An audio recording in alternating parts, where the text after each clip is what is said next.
Hello friends, എല്ലാവർക്കും സുഖമാണെന്ന് പ്രതീക്ഷിക്കുന്നു. അപ്പോൾ നമ്മളെ മോർണിംഗ് എല്ലാവർക്കും ഇന്നത്തെ ഒരു ദിവസം മനോഹരമായി തീരട്ടെ എന്ന് ഞാൻ ആശംസിക്കുന്നു. അതോടൊപ്പം ഒരു ചെറിയ കാര്യം പറയാനാണ് ഞാൻ വന്നത്.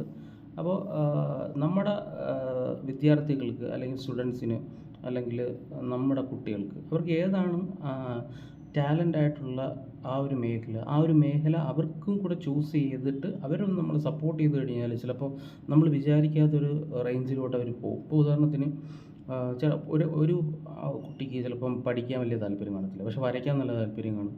എന്നാൽ അവനെ അനിമേഷൻ മേഖലയിലോട്ട് നമുക്ക് കൊണ്ടുവരാം. അല്ലെങ്കിൽ അവന് പാടാനായിരിക്കും കൂടുതൽ താല്പര്യം. അപ്പം നമ്മൾ എന്ത് ചെയ്യുമെന്ന് വെച്ചാൽ, നീ പാടുകയൊന്നും വേണ്ട, ഇപ്പോൾ തൽക്കാലത്തേക്ക് നീ പോയി ഒന്ന് പഠിക്കടാ എന്ന് പറഞ്ഞു കഴിഞ്ഞാൽ അവന് പഠിക്കാനും പറ്റത്തില്ല, അവൻ്റെ ആ ഒരു ടാലൻറ്റ് പോവുകയും ചെയ്യും. അപ്പോൾ അതുകൊണ്ട് നമ്മളെ കുട്ടികളുടെ ടാലൻ്റ് ഏതാണെന്ന് നമ്മൾ സ്വല്പ സമയം ഒന്ന് നോക്കുക. ഇൻസ്റ്റാഗ്രാമൊക്കെ ഒന്ന് അടച്ചു വെച്ചിട്ട് കുറച്ച് നേരം കുട്ടികൾക്ക് വേണ്ടി നമ്മൾ സ്പെൻഡ് ചെയ്യുക. So thank you for watching and have A great day.